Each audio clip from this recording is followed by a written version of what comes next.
boa noite, sejam muito bem-vindos a mais um programa, Mariana Godoy Entrevista, com candidatos, possíveis candidatos presidenciáveis para 2018. Hoje nós vamos falar com um candidato que aqui em São Paulo, o nosso ex-prefeito, derrotado em primeiro turno pelo João Dória nas nas últimas eleições municipais, Fernando Haddad. Ele já queria distância da vida pública, era o que parecia, voltou a dar aulas, mas o nome do ex-prefeito voltou ao cenário político depois que o ex-presidente Lula aconselhou Haddad a botar o pé na estrada, viajar. Desde então, ele é visto, sim, como uma possível alternativa para concorrer à presidência pelo PT no ano que vem. E é com Fernando Haddad que eu converso hoje em mais um programa especial com os presidenciáveis. E as pessoas podem participar, né, Mauro? Já é tradição, né, Mariana? Já é tradição. Aqui a gente faz ao vivo, para você, boa noite. Você participa, manda suas perguntas pelo Twitter usando a hashtag do programa, que é Mariana Godoy Entrevista. A gente lê seu comentário, lê sua pergunta, transmite para o Fernando Haddad a partir de agora. Então, boa noite. Boa noite, prefeito, tudo bem? Boa noite, tudo bem? Eu quero saber se o senhor já se acostumou com a ideia de ser o plano B do PT. Olha, eu vou responder essa pergunta delicada com muita sinceridade. O PT está 100% convicto que o presidente Lula concorre em 2018. Que consegue sair. Que registra a candidatura, está 100% convicto do ponto de vista político, porque lidera todas as pesquisas, mas também do ponto de vista jurídico. Também do ponto de vista jurídico? Também do ponto de vista jurídico. Mas o TRF4 ainda não fez o julgamento daquela ação primeira em que sentença. ele foi considerado culpado na primeira instância. Se julgar e se condenar também em segunda instância, ele virar réu, não ficaria incapacitado de concorrer? Olha, a legislação admite vários recursos para além dessa segunda, desse acórdão, dessa condenação em segunda instância. E também, Mariana, eu queria te dizer o seguinte, não sei se chegou ao teu conhecimento um livro de 122 juristas, dentre os quais professores de ilibada reputação que dão aulas em universidades, as melhores faculdades de direito do país. Escreveram um livro alentado sobre a sentença e dizendo por que tecnicamente ela deve ser reformada em alguma instância, ou pelo TRF4, ou talvez pelo STJ. De maneira que o partido e o presidente, os seus advogados, estão muito seguros dos argumentos que levaram à consideração do judiciário. Então, não acreditam que vá haver uma condenação em segunda instância, ou então, se houver, eles acreditam que cabe recurso ainda, e por isso acreditam que ele vai ser candidato? Que ele vai ser candidato. É a convicção de todos nós e o desejo de todos nós. Por que o presidente Lula, então, falou para o senhor viajar, conhecer melhor o país, se expor um pouco mais, politicamente, inclusive? Falou publicamente, não falou só para mim, mas por quê? Eu fui ministro da Educação durante quase 7 anos. Né? É raro um ministro da Educação ter ficado tanto tempo no cargo. E eu fiquei numa situação em que o Brasil estava vivendo um momento excepcional na área da educação, com a expansão das universidades, com a expansão das escolas técnicas, com bolsas de estudo do ProUni, com financiamento estudantil pelo FIES, com construção de creche. Então, o presidente Lula, ele entende que o trabalho do Ministério da Educação, no meu período, teve uma capilaridade muito grande. E ele entende que a educação é um eixo de disputa no ano que vem prioritário. Nós temos que retomar a agenda da educação, sem o que, na visão dele e na minha também, dificilmente o país sairá da crise, porque você tem que dialogar com o futuro, tem que dialogar com a juventude, tem que recuperar a esperança. Então, a educação, para nós, vai voltar ao centro das atenções, se depender do presidente Lula. Então, o senhor está viajando como um ministro da Educação? Eu estou como um ex-ministro da Educação, que está sendo convidado por quase todas as universidades do país para fazer palestras, para explicar o que foi aquele momento e as dificuldades que o governo Temer está impondo às universidades e institutos federais nesse momento. Além das financeiras? Olha, a financeira é mais grave, porque tem havido cortes importantes, a expansão do ensino médio federal ela foi suspensa, fala-se muito em reforma do ensino médio, isso não vai acontecer sem o apoio ao ensino médio federal, que é o melhor do país, né, em termos de qualidade. Então tem toda uma agenda para ser concluída na educação, que foi iniciada no período do Lula e que ele quer retomar. Então, essa reconexão com a inteligência do país, que está instalada nas universidades, nos institutos, é fundamental para a superação da crise.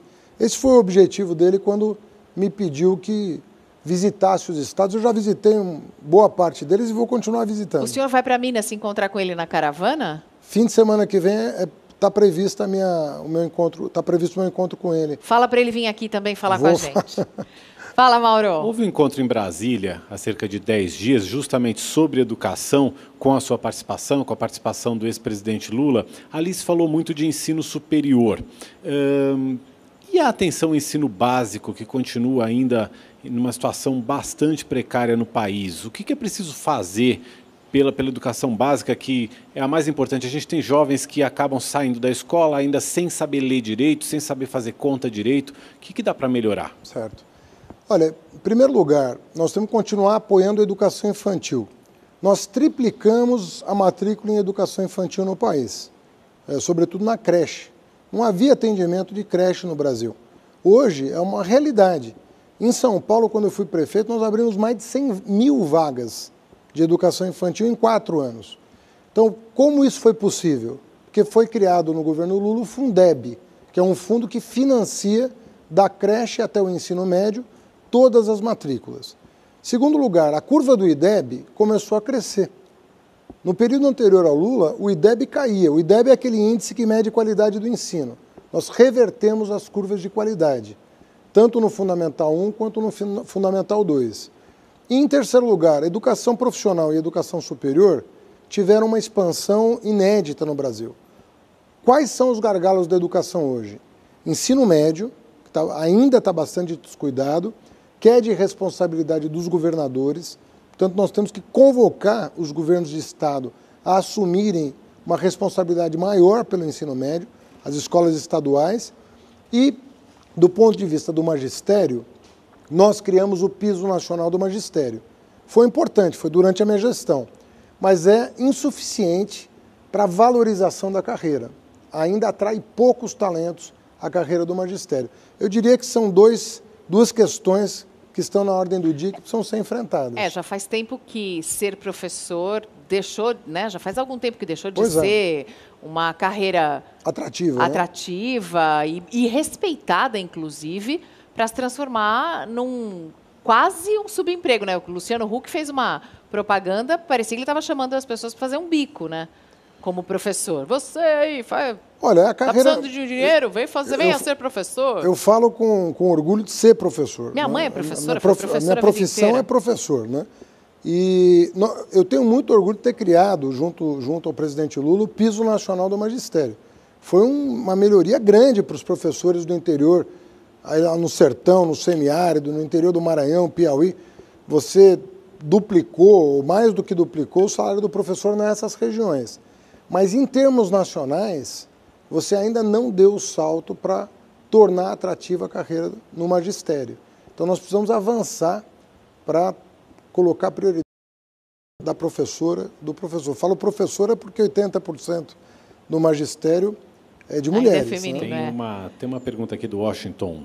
Tem nome de presidente, Washington Luiz. Boa noite. Se caso Fernando ganhar, ele teria alguma estratégia para melhorar a capacitação dos professores? Então, é isso que nós estamos falando, né?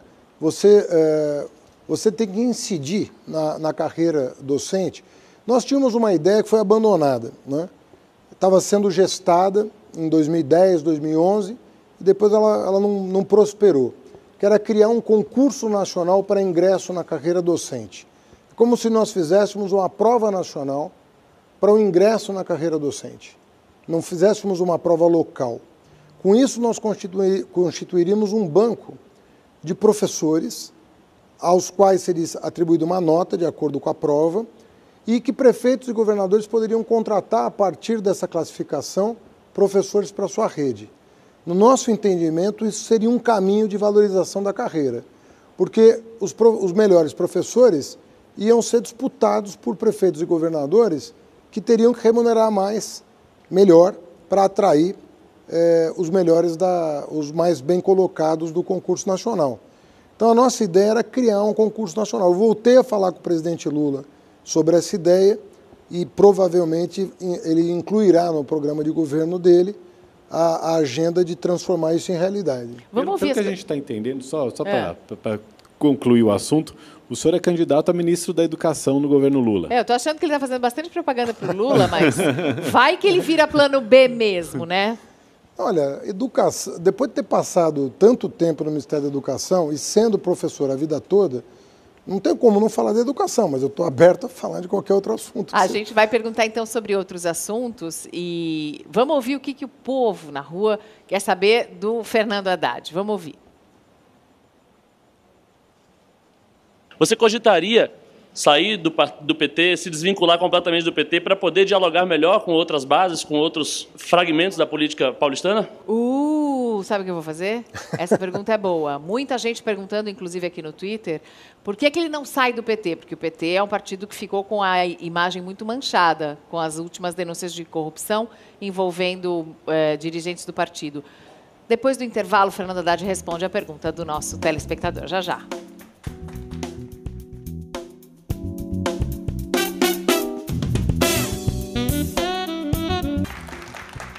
22h37, voltamos, estamos ao vivo com o ex-prefeito de São Paulo, Fernando Haddad, que diz que não é candidato à eleição em 2018, à presidência da República, mas aparece em algumas pesquisas.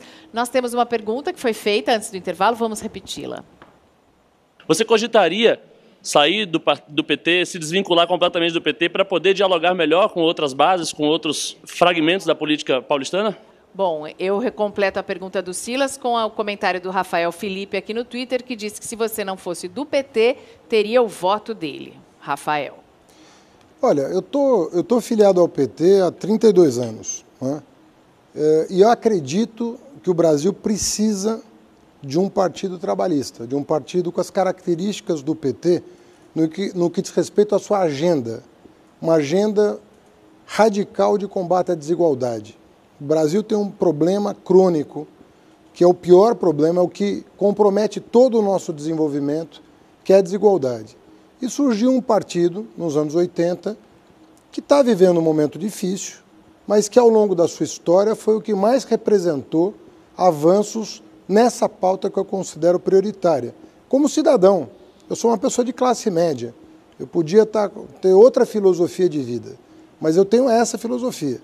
Eu vivo num país muito desigual e a mim causa repulsa viver num país tão desigual. Mas o PT não é o único partido que tem essa agenda de redução da desigualdade. Não, é evidente que não, mas foi o partido que mais fez, né, em proveito da igualdade de oportunidades, na minha opinião. Está vivendo um momento difícil? Está vivendo um momento difícil. Num país com poucas instituições, com uma institucionalidade muito baixa, você pode trocar de partido como quem troca de roupa, ou você pode cogitar a hipótese, até pelo meu histórico, de reconstruir se tiver que reconstruir, de requalificar se tiver que requalificar. E eu te digo isso assim com muita sinceridade, eu não tenho dificuldade de conversar com nenhum segmento da sociedade por ser do PT. Eu converso com empresário, eu converso com cientista, eu converso com artista, eu converso com estudante. Eu ando pela cidade em todos os ambientes, de ricos, de pobres, e eu não tenho dificuldade de discutir com as pessoas uma agenda para o país. É isso que eu estou fazendo. Tem o comentário da Márcia que diz assim, é o único do PT que presta. Então, assim, talvez o senhor converse mesmo com outros segmentos, mas o senhor não é visto como o PT clássico. Então, aqui, pelo menos na visão da Márcia, aqui do Twitter. Mas o fato da legenda estar tão envolvida em casos recentes de corrupção, não poderia atrapalhar o desempenho nas urnas? Então vamos nos perguntar. O PSDB está com problemas. Está todo mundo com problema, verdade. Essa semana tivemos um problema grave com o PSDB. Será que os fundadores do PSDB vão procurar sanear ou vão sair do PSDB? O mesmo vale para o PP, o mesmo vale para o PMDB. Os partidos hoje têm membros que estão com problemas. Só que são os partidos que nós temos e que estão vivendo essa crise em função do fato de que nós construímos um sistema partidário que era inconsistente em função do financiamento empresarial, em função das coligações proporcionais, uma série de regras que colocaram o sistema em xeque. Só que todos nós, cidadãos, vamos ter que reconstruir um sistema partidário. Não tem como nós escaparmos disso. E se na ânsia de mudar e de acabar com...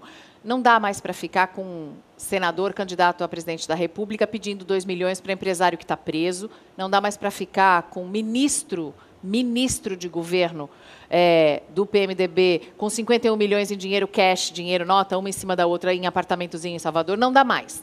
Não dá mais para ficar com isso, não dá mais para ter tesoureiro do PT preso, não dá mais.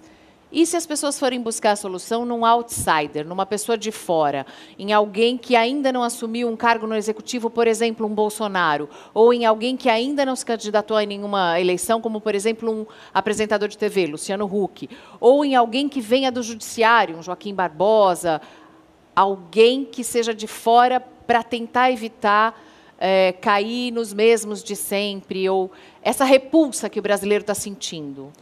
Eu entendo o sentimento, mas acredito que o brasileiro não fará isso. Não, você está falando de eleger o presidente. Estou falando de eleger o presidente. Votar vai votar.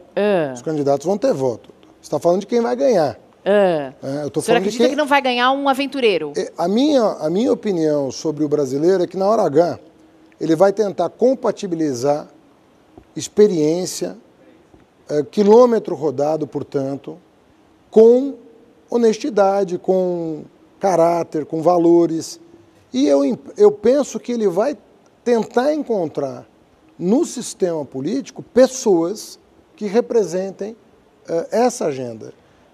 O risco de alguém de fora, sem experiência, num momento de crise, é absoluto. Você pode até se sentir familiarizado com uma pessoa, simpatizar com uma pessoa, né? Mas o risco de você eleger um presidente num momento de crise aguda, sem nenhuma experiência, é a mesma coisa que escalar o Luciano Huck ou o Bolsonaro para entrar no 7-1 contra a Alemanha. Vai virar 12-1. Nós estamos num momento de crise. Não adianta buscar gente inexperiente para resolver os problemas dramáticos que nós estamos vivendo. Tem que ser gente que entende do riscado, que tem quilômetro rodado, que tem bagagem, que tem bagagem para resolver. Os problemas que nós temos para enfrentar não são simples, e se a gente abrir mão de bagagem, se a gente abrir mão de estofo nessa hora, nós vamos estar assumindo um risco desnecessário. Bom, não sei se todos teremos, né, essa lucidez na hora de votar, talvez a gente seja um pouco mais emocional. Mas basta 50% mais um. Né? Eu quero saber do Fernando Haddad, qual seria a sua prioridade? O que é preciso olhar primeiro, depois de... Quem vai pegar o Brasil em 2018 precisa olhar primeiro para quê? É para a economia? É para a educação? Precisa olhar primeiro para quê? Para a economia, claramente, porque nós precisamos gerar oportunidade de trabalho para as pessoas. O desemprego é um mal horrível e a gente tem que combater isso de todas as formas, porque as famílias dependem disso para viver. Então, a economia ela tem que entrar nos eixos. Nós não podemos crescer 0%, crescer 1% ao ano. E, para isso, há fórmulas consagradas. Por exemplo, o investimento público em infraestrutura, construção civil, precisa ser retomado. Não podemos você fala em investimento em construção civil, já fico lembrando das empreiteiras, do superfaturamento nas obras, já vai me dando uma gastura, já vou passando mal. Mas olha, Mariana... Precisa parar para depois recomeçar e fazer diferente. Tem obras que estão 80% prontas. Tem escolas técnicas que estão com 80%, está 80% pronta a obra. E você não gasta 20% para abrir. Como é que você vai deixar de investir em educação? Como é que você vai deixar de matricular pessoas em universidade? A juventude quer continuar entrando na universidade. Nós tínhamos 3 milhões de universitários no começo da década passada. Nós estamos com 8 milhões de universitários. Isso é uma mudança de qualidade. Você está formando uma massa crítica no país. Você não vai gerar emprego? Imaginar que só o empresário vai gerar emprego sem uma combinação de investimento público e privado é uma loucura. Nenhum país do mundo abdica do investimento. Nós temos que voltar a investir. Nós temos que criar um ambiente de negócio. recuperar a confiança do investidor privado. Está todo mundo recolhido, está todo mundo esperando acontecer alguma coisa. Então, resgatar a confiança, repactuar parcerias público-privadas. Olha o que nós conseguimos com o ProUni. Quando nós lançamos o ProUni, sem dinheiro, foi uma troca de impostos por bolsa de estudo. Oferecemos mais de 2 milhões de bolsa de estudo para os ProUnistas. Gente que não estaria na universidade. Será que nós não podemos fazer parcerias desse tipo com a iniciativa privada? Será que só tem empresário corrupto no país? Não tem um empresariado que possa fazer parceria com o Estado? Nossa, o UOL fez uma matéria sobre corrupção nas pequenas cidades do Brasil, 10 bilhões de dinheiro desviado em pequenas prefeituras.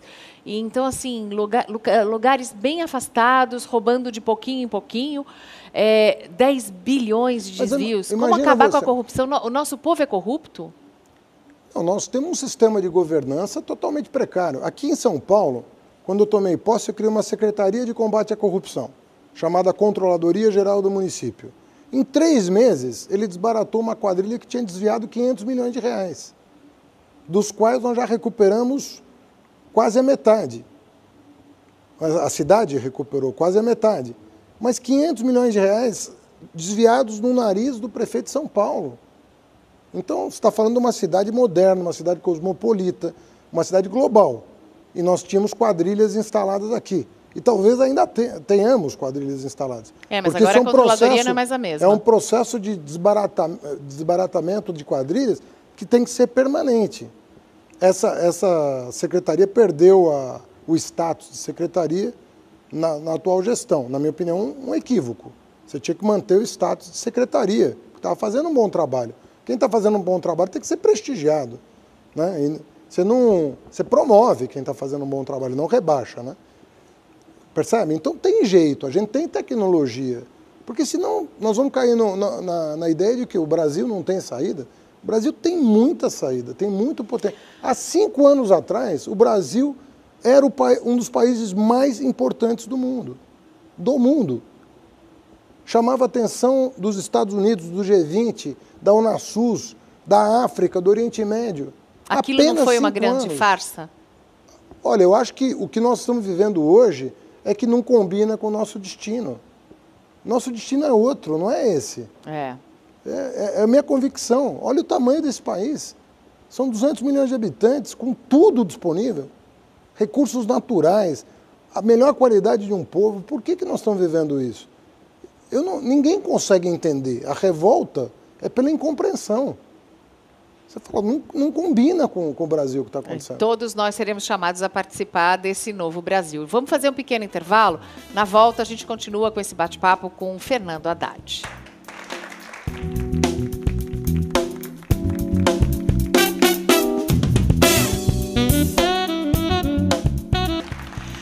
Voltamos para uma conversa ao vivo com o Fernando Haddad, que foi prefeito de São Paulo e que eu continuo achando que é o plano B do PT. Ele nega, hein, Mauro? Mas estão chegando muitas perguntas aí? Muitas perguntas, inclusive em relação ao próprio PT. Haddad, você vinha falando de que os partidos tradicionais têm que ser os responsáveis também pela mudança no quadro político. Não adianta a gente pensar em outsiders. Mas, por exemplo, o Rogério Rizzo, ele pergunta como provar que o PT irá mudar se os nomes são os mesmos. Ou seja, a gente teve agora mesmo uma tentativa de uma reforma política que não foi para frente no Congresso. Ou seja, se as estruturas partidárias estão tão contaminadas, como é que a população vai acreditar que essas mesmas estruturas vão ser as responsáveis por uma transformação? O problema de toda reforma política é que ela tem que contar com uma energia interna que não se manifesta, porque a tentativa dos parlamentares, sobretudo, é sempre preservar os seus mandatos. Então você não consegue fazer a reforma por isso. Mas numa crise você faz, porque vai ter pressão popular, vai ter pressão do Supremo Tribunal Federal, como aconteceu. As coisas estão se mexendo. Uma reforma que tem que estar na ordem do dia é a reforma partidária. Os partidos não podem continuar sendo essas caixas pretas, em que tem comissão provisória de partido que tem 20 anos. Imagina uma comissão provisória de 20 anos, deixou de ser provisória. No entanto, por que se mantém assim? Para o cacique continuar mandando nos departamentos, vamos dizer, né, nos diretórios regionais da sua instituição. Então, tem que haver também uma reforma partidária. Teve algum avanço? A proibição de dinheiro de empresário, dinheiro de empresa em campanha eleitoral, na minha opinião, foi um avanço. Proibir.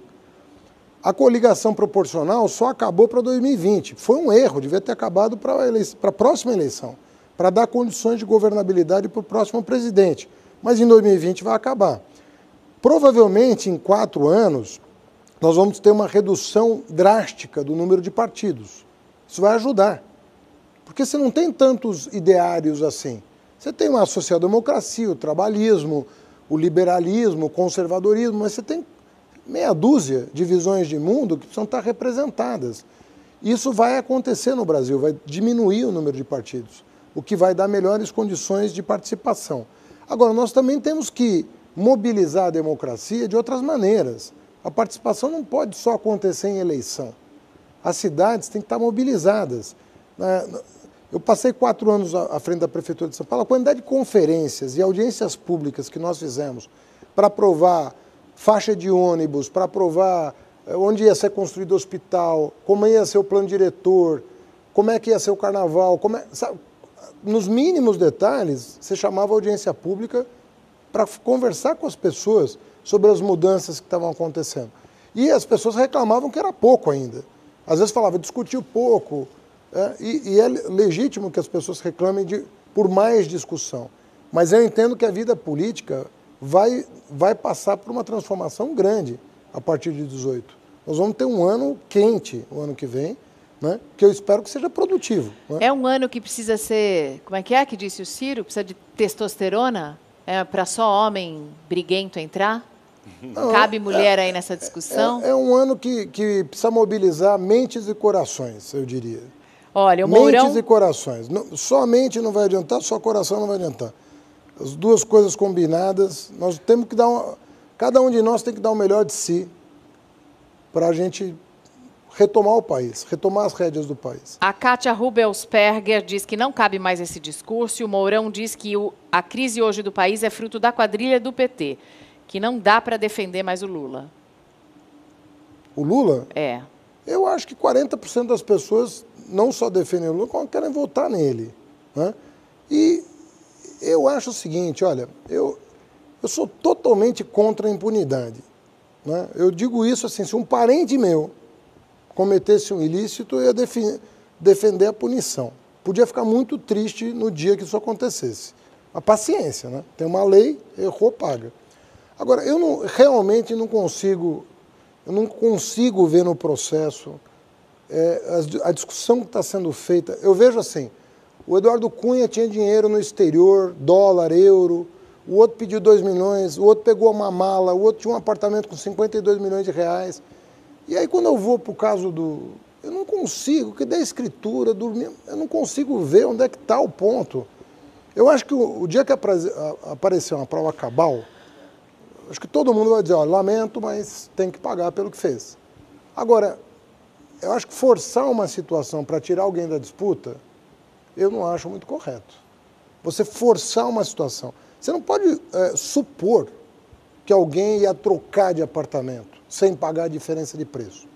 Não pode ser uma suposição. Olha, ele ia trocar de apartamento, ele tinha um apartamento tipo, ia trocar pela cobertura e não ia pagar a diferença de preço. Por que isso? Nunca pegou a chave, nunca dormiu no local, não tem escritura. Olha, para mim seria fácil vir aqui nesse programa e dizer, olha, é isso mesmo, eu estou mudando de partido, eu não tenho nada com isso. Tanta gente fez isso. A Marta fez isso, mas foi para o PMDB, né? Pois é, mas eu tenho minha consciência. Pode até ser que um dia eu chegue e fale, olha, fulano que eu achava que era correto não é, ciclano que eu achava que era correto não é. Mas enquanto eu não estiver convencido, eu vou estar do lado da pessoa defendendo. E isso vale para outros também. Outro dia me perguntaram do Alckmin. Surgiu uma boataria do Alckmin. Eu falei, trabalhei 4 anos com o governador, ele do PSDB, eu do PT. Trabalhei 4 anos com ele. Nunca ouvi de um empresário um A respeito da conduta dele. Então, se estão acusando, enquanto... Agora, apareceu uma prova definitiva, tudo bem. mas pode ser do partido que for. Se eu sei que a pessoa é correta, eu vou defender. E vou ser adversário político, vou disputar a eleição com a pessoa. Mas eu não vou usar uma acusação de um delator bandido, de um delator mentiroso, porque a delação, nós temos que tomar muito cuidado com esse instrumento. Ele é útil? Ele é, desde que alguns cuidados sejam tomados. Porque se a pessoa começar a usar a delação para só obter benefícios da justiça, teve delator que teve redução de 90% da pena e ficou com 100% do patrimônio. Sabe, a partir do momento que você começa a fazer isso, o oportunismo ocupa o lugar da justiça. Então, eu sou a favor do seguinte, justiça é para todo mundo, justiça doa quem doer. Agora, é justiça, tem que ir lá e provar por A mais B que a pessoa merece aquilo, aquela punição. Agora, Caso contrário, não. Nesse quadro de polaridade, de polarização política que a gente vive hoje, um eventual retorno do presidente Lula, do ex-presidente Lula à presidência da República, não iria acirrar ainda mais os ânimos? A gente não correria o risco de haver uma ruptura de vez? Olha, vamos para a experiência. Quem teve o maior apoio popular de todas as classes sociais da história do país? De empresários, de pobres e ricos, de negros e brancos, de mulheres e homens, de LGBT, do que você quiser. Quem foi a pessoa que angariou mais apoio no exercício da presidência, na história do país? Chegou a ter 80% então, de aprovação. Eu acho o seguinte, gente, vamos ver o que o Lula vai propor. Vamos ver o que o Alckmin vai propor. Vamos ver o que o Bolsonaro vai propor. Vamos escolher a melhor proposta para o país. Vamos baixar a bola e escolher a melhor proposta para o país. O país está precisando de proposta agora. Está precisando de saída. Vamos observar. As pessoas estão sujeitas a apresentar uma proposta boa ou ruim. Vamos deixá-las submeter suas plataformas.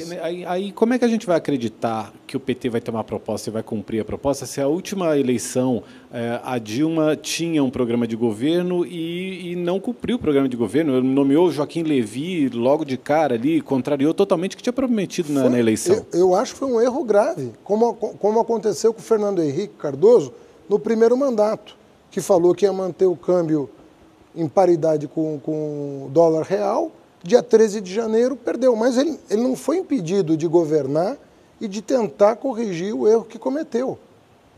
Fernando Henrique cometeu o mesmo erro no primeiro mandato, teve 4 anos para corrigir, quase fez o sucessor. Quase fez o sucessor, mas teve o mandato respeitado. Teve confusão, teve gritaria, mas completou o mandato. Foi importante para o Brasil respeitar a institucionalidade e foram 16 anos de estabilidade, 8 anos do Fernando Henrique e 8 anos do Lula. Então nós temos que aprender a respeitar as regras do jogo. Porque do mesmo jeito que eu acho que a Dilma errou naquela virada, o Aécio aproveitou a oportunidade para desestabilizar o país em nome da moral e dos bons costumes. Olha o que depois se revelou. Então, teve muita hipocrisia, muita falta de compromisso com as instituições. Então é um momento da gente recuperar isso. Recuperar. E vamos torcer para ganhar a melhor proposta. Eu vou estar defendendo uma, você vai estar defendendo essa ou outra, não importa. Mas vamos respeitar as regras democráticas e deixar o próximo presidente governar 4 anos. Depois tem a reeleição que você julga se ele merece mais 4 ou não. O senhor está dizendo, vai ter cada um mostrar a sua proposta, o Bolsonaro vem aí com a proposta dele, e eu estive num restaurante japonês com uma molecada jovem sentada numa mesa perto de mim, todos alunos de INSPER, de USP e de Mackenzie, dizendo que iam votar no Bolsonaro. Ele tem real chance, o senhor acredita, de levar essa? Olha, eu acredito que ele vai ter voto em função do clima que está no país. Aham. Essa polarização. A situação, nós estamos com um tecido doente, Isso gera sintomas. Na minha opinião, o Bolsonaro é um sintoma de um problema que nós estamos vivendo. Então, nesse sentido, eu acredito que ele tem a intenção de voto, mas não como uma cura. Ele vai agravar o problema, ele não vai curar o problema, mas ele vai ter voto. Agora, daí a chegar à presidência, eu acho que o Brasil pode mais. mas muito mais do que isso. Como é que o PT vai fazer para se reconciliar com a classe média? O seu artigo na revista Piauí fala de que seria talvez um erro estratégico do PT, que na preocupação em combater as desigualdades sociais, acabou fazendo ricos mais ricos, pobres menos pobres e deixou a classe média num limbo. Isso é uma autocrítica que o PT tem que fazer e é necessário uma reconciliação com a classe média? É o que o Fábio Baeta pergunta, como reconstruir o PT? Não, eu disse isso na Piauí e depois que eu escrevi essas linhas, saiu um estudo científico mostrando que foi exatamente o que aconteceu. Os ricos ficaram mais ricos, os pobres ficaram bem menos pobres e uma determinada classe média perdeu posição relativa. Não perdeu poder de compra, mas perdeu posição relativa. Isso gerou um certo ressentimento, como alguém que foi descuidado, né? Como alguém que não teve as suas ambições, suas pretensões, seus desejos, seus anseios observados. Eu penso que nós devemos fazer uma reconsideração disso, porque, de alguma maneira, o modelo econômico a ser pensado deve contemplar também essas camadas, sobretudo os empreendedores. Há muito empreendedorismo no Brasil que precisa de um olhar mais atento, na minha opinião. Né? Houve um apoio ao empreendedorismo, talvez não o suficiente para promover mais cidadania. Né? A gente olhou muito o empresário e o trabalhador, e o empreendedor talvez não tenha tido o espaço que merece numa sociedade tão complexa como a nossa.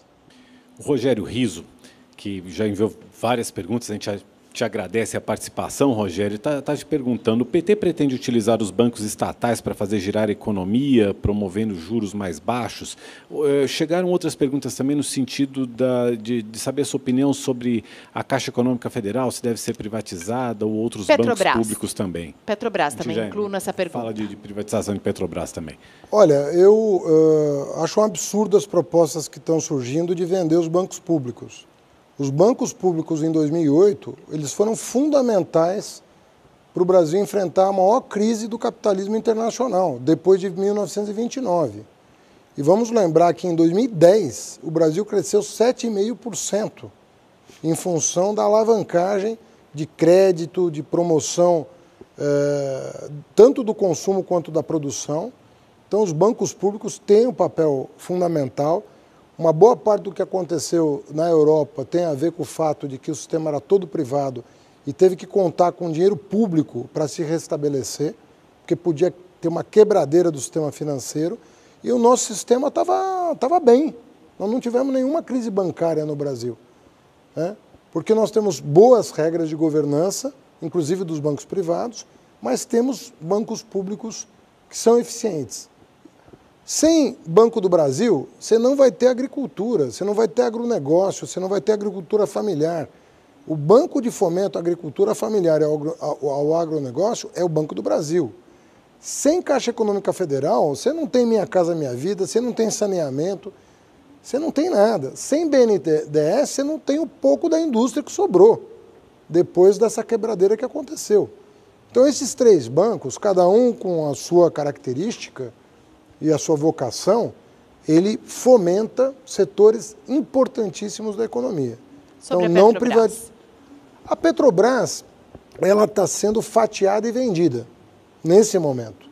E eu sou a favor de manter a governança sobre o pré-sal. O pré-sal não é qualquer coisa. O pré-sal coloca o Brasil numa situação que é delicada em mais de um sentido. Primeiro, aguça o apetite das potências estrangeiras sobre o Brasil. Está todo mundo de olho no nosso pré-sal, inclusive as petrolíferas americanas. 2, se a gente não souber o que fazer com o petróleo, nós vamos gastar o dinheiro da pior maneira possível, como se fosse um bem infinito, e não é, ele é finito. Então você tem que usar o dinheiro do pré-sal naquilo que vai dar consistência ao nosso desenvolvimento de longo prazo, desenvolvimento sustentável.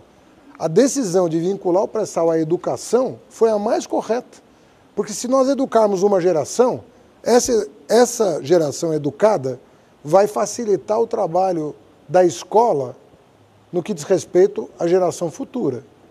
Então, a educação tem essa característica, né? Quando você dá o salto, você não retrocede mais. É difícil retroceder em educação depois de dar um salto.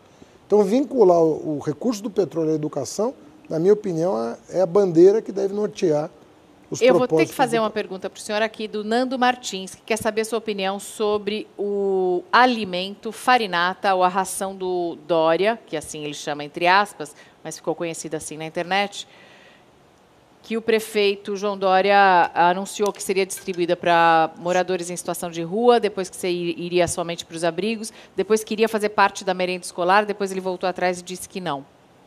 Olha, essa atual administração da gestão Dória, ele cortou um programa de suplementação alimentar que tinha 20 anos. Cortou? Que era o Leve Leite. Ah. O Leve Leite não é... posso defender até com mais liberdade, porque não foi nem de uma administração do PT. Não foi nem Erundina, nem Marta, nem eu. Foi Paulo Maluf que fez. Leve Leite. Tinha 20 anos. Cortou a suplementação alimentar, alegando que as crianças estavam obesas, que as crianças não precisavam do suplemento. Aí você corta o leite e introduz a ração, a farinato, que nome tenha. Eu não consigo ver consistência nessa decisão. O que eu vi foram famílias reclamando do corte do leite. Ele disse que cortou o leite porque algumas pessoas vendiam o leite no Facebook, anunciavam e vendiam o leite. Mas o que é delas, se você dá para as pessoas... Tinha gente que fazia bolo, tinha gente que dava para o filho meio pacote, dava para o vizinho a outra metade, tinha gente que trocava por carne, tinha gente que trocava por medicamento. Nós fizemos pesquisa sobre o que as pessoas faziam com o leite no começo da nossa gestão. Eram as mais variadas destinações. Tomavam o leite, tomavam uma parte do leite, trocavam com outra coisa. É do jogo. Você tem um programa, é do jogo. Você de alguma coisa sente que seu legado você suprime o leve leite e introduz um alimento sem sequer atentar para as regras de segurança alimentar. Eu, sinceramente, não vejo sentido na medida. Acho que Pois não. Eu tenho que fazer a última pergunta, porque é uma pergunta que a gente faz para todo mundo que está vindo nesse programa da série especial dos presidenciáveis, que é por que você gostaria de ser presidente do Brasil? Ele disse que não, mas eu vou fazer a pergunta assim mesmo. Olha, eu quero ajudar... Participar? Eu quero participar e gostaria que o projeto do qual eu fiz parte voltasse à presidência da República, porque é um projeto que eu vivi intensamente e vi dar certo. Eu participei do governo federal de 2003 a 2011, até janeiro de 2012. Eu vi um Brasil diferente. Eu vi um Brasil que eu sonhava na infância e adolescência que eu imaginava que nunca ia chegar. O que aconteceu depois não faz sentido para o potencial que nós criamos de desenvolvimento humano nesse país. Então, eu quero retomar esse sonho, não quero que aquilo seja um sonho de uma noite de verão. Eu quero que aquilo seja um sonho que se transforme em realidade. Isso estava acontecendo. Isso não tem porquê, nós não temos por que abdicar da realização desse sonho. Quero viver aqueles bons tempos de novo. Obrigada. Eu agradeço, então, a participação do ex-prefeito de São Paulo, Fernando Haddad, plano B do PT, embora ele diga que não. Muito obrigada, prefeito. Obrigado. Eu vou me levantar agora. Ainda estou mancando um pouquinho. Obrigada.